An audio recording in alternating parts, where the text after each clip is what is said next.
My name is Emma. I'm 34 years old, a mother of 2 sons. And 3 weeks after my father died, my entire life changed. We gathered for the will reading in a cold, formal room. My sister Olivia sat straight, confident. Her husband held her hand like they'd already won. My husband sat next to me. He didn't look at me once. The lawyer opened the file. The downtown apartment complex goes to Olivia. My sister smiled immediately. Her husband squeezed her hand. They looked proud. Then, the lawyer continued, the Sunset Highway Motel goes to Emma. The room went silent. Someone cleared their throat. My sister tried to hide her smile. My husband didn't even try. On the drive home, he didn't say a single word. Not one. That night, Olivia and her husband came over for dinner. It was supposed to be family. It felt like a celebration. Just not mine. Halfway through, my husband raised his glass. Well, he said, looking at my sister. At least one daughter got the real assets. Olivia laughed. Her husband chuckled. My aunt smiled awkwardly. I forced a small smile and told myself it didn't matter. But it did. After everyone left, the house became quiet. Too quiet. My sons were upstairs. I was clearing plates when Daniel finally spoke. A motel, he said. I didn't answer. A broken highway. Motel, he continued. It's still property, I said quietly. He turned toward me. Your sister builds wealth. You inherit garbage. His words hit harder than I expected. I felt small. Then he said the words that changed everything. You're useless. Silence filled the room. He looked toward the stairs where our boys were sleeping. Take them. Go live in that motel. I stared at him, waiting for him to take it back. He didn't. You heard me. If that's where your father left you, go live there. My hands were shaking. But I didn't cry. Not in front of him. I walked upstairs, packed clothes for my sons, and left. The motel was 40 minutes from the city. The highway was dark. My younger son fell asleep in the car. My older one kept asking, Mom, are we moving? Just for a little while, I said. When we arrived, the sign outside was flickering. Half the letters didn't light up. The parking lot was empty. No cars, no guests. The office door creaked when I opened it. The smell hit me first. Old wood, dust, stale air. I found one room that looked cleaner than the others.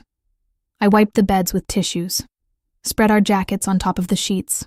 My kids were too tired to complain. They fell asleep quickly. I stood there watching them for a long time. This was not the life I imagined. Not after 10 years of marriage. Not after helping my husband build his business. Not after taking care of everything at home. Around midnight, I walked back to the front office. The power was still working. A small lamp was on behind the counter. I sat in my father's old chair. There were old guest books on the desk, dust-covered folders, a broken clock on the wall. I opened one drawer. Empty. Another drawer. Old receipts. I don't know why I kept searching. Maybe I was angry. Maybe I wanted to understand why he gave me this place. Then I noticed something strange. Behind the front desk, near the wall, there was a small wooden cabinet. It looked newer than everything else. Cleaner, less dusty. That didn't make sense. No one had been here in months. I walked closer. The cabinet door was locked, but the key was hanging on a small nail beside it. I froze. Why would my father leave a key in plain sight? My hands felt cold. The motel was silent. The highway noise outside was far away. I held the key. For a moment, I wasn't sure if I was ready to see what was inside. My hand was shaking, not because I was scared of the cabinet, but because I was scared of finding nothing. If it was empty, then the motel really was just garbage. And maybe my husband was right. I slowly pushed the key into the lock. It turned easily, too easily. like it had been used not long ago. I opened the cabinet door. Inside, there was no money, no gold, no dramatic surprise, just files, thick envelopes, a rolled-up map, and a small metal box. I pulled out the map first. It was a land survey. The motel property was outlined in red ink, but something else was marked too, a blue line running across the back of the land. I didn't understand it. Then I opened one of the envelopes. Inside were letters, most from the city, some from private companies. One name kept appearing again and again. I had never heard of it before. But the letters were recent, very recent. One was dated just 3 months ago. My father was already sick by then. Why was he still receiving letters about the motel? I kept reading. The words were simple. Proposed highway extension. Future commercial. Zoning. Redevelopment notice. My heart started beating faster. I opened another envelope. This one had an offer letter inside. It wasn't for a small amount. It was more money than the motel could ever make in 10 years. I sat down slowly in the chair. The motel wasn't valuable because of the rooms. It was valuable because of the land. The back part of the property sat directly in the path of a new highway project. The city planned to expand the road. When that happened, this quiet, empty motel would sit at the center of a major exit. Traffic, businesses, hotels, gas stations, everything. The letter showed the developers had already contacted my father. They wanted to buy the land, but every letter ended the same way. Offer declined. He never sold it. Why? I kept digging. At the bottom of the cabinet, I found the small metal box. This one was locked too, but the key was already inside the first envelope, like he wanted me to open it. Inside the box was a single handwritten note. It was from my father. My hands felt weak as I unfolded it. Emma, it said, if you are reading this, then I am gone. I stopped breathing for a second. I know what people will think when they see the will. Let them think it. I didn't give you the motel because it is small. I gave it to you because it is strong. My eyes filled with tears. The city will approve. The highway project within the year. When that happens, this land will become more valuable than anything your sister received. I covered my mouth. He knew. He planned this. He continued. You have always been patient. You read before you act. That is why this belongs to you. I sat there for a long time. The motel was not dying. It was waiting, and my sister didn't know. My husband didn't know. No one knew. The letter showed one more thing. A final meeting request from a development company. They wanted to talk again. The date was next month. They were still interested. Suddenly, the humiliation at dinner felt different. The word useless felt smaller. My husband had laughed at this place. He told me to live here. Now I was sitting on something he never imagined. I folded the letters carefully, put everything back inside the cabinet, locked it. Not because I was scared, but because I wasn't ready to tell anyone. Not yet. The next morning, my phone rang. It was my sister. Her voice was light and happy. We're refinancing one of the buildings, she said. Investors are excited. I could hear confidence in her tone. How's the motel?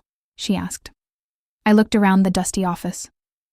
It's quiet, I said. She laughed softly. Well, at least it's peaceful. After the call ended, I stepped outside. The highway was busy even this early, cars rushing past. No one noticing the small sign that said, Sunset Motel. But soon they would. I looked at the back of the property, at the open land behind the last row of rooms. That was where the blue line on the map ran. That was where everything would change, and, for the first time since my husband closed the door behind me, I didn't feel thrown away. I felt chosen, but I still needed proof. Letters are one thing. Reality is another. If the highway project wasn't approved yet, this was still just paper. I pulled out my phone and searched for the city planning office number. If my father was right, this motel was never meant to be my punishment. It was meant to be my future. The city planning office answered on the third ring. I stepped outside while my children were still asleep. The morning air was cool. "Planning department," a woman said. I gave her the motel address. There was a pause. Then, typing. "Yes," she said. "The highway extension project was approved last month." Approved! My heart started pounding. "When does construction begin?" I asked. "Preliminary work starts in 4 months. That area will be rezoned for commercial use." Commercial use. That meant hotels, restaurants, gas stations, big money. "Has anyone contacted the property owner recently?" I asked carefully. "Yes," she said. "Several development groups have submitted interest requests." I thanked her and ended the call. It wasn't just paper. It was real. That afternoon, I called the number from the most recent offer letter. A man answered. "This is Daniel from Horizon Developments." "My name's Emma," I said. "I'm calling about the Sunset Highway Motel." There was silence for a second. "Emma, we tried reaching the previous owner." "He passed away," I said. Another pause. "Well," he said slowly, "we're still very interested in that property." We scheduled a meeting for Friday. 3 days later.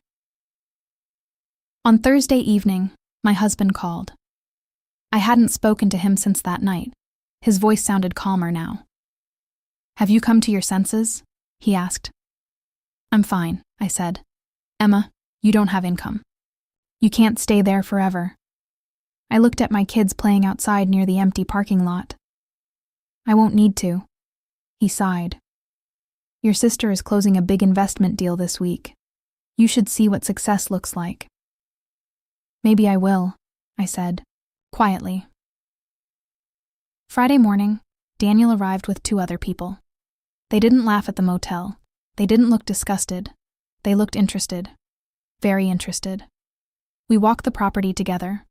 He measured the back land, took pictures, asked about access points. Then we sat in the office. "Emma," he said, folding his hands. "Once the highway exit is completed, this location becomes prime commercial land." "I know," I said calmly. He smiled slightly. "We are prepared to make an offer today." He slid a folder across the desk. I opened it. The number inside made my chest tighten.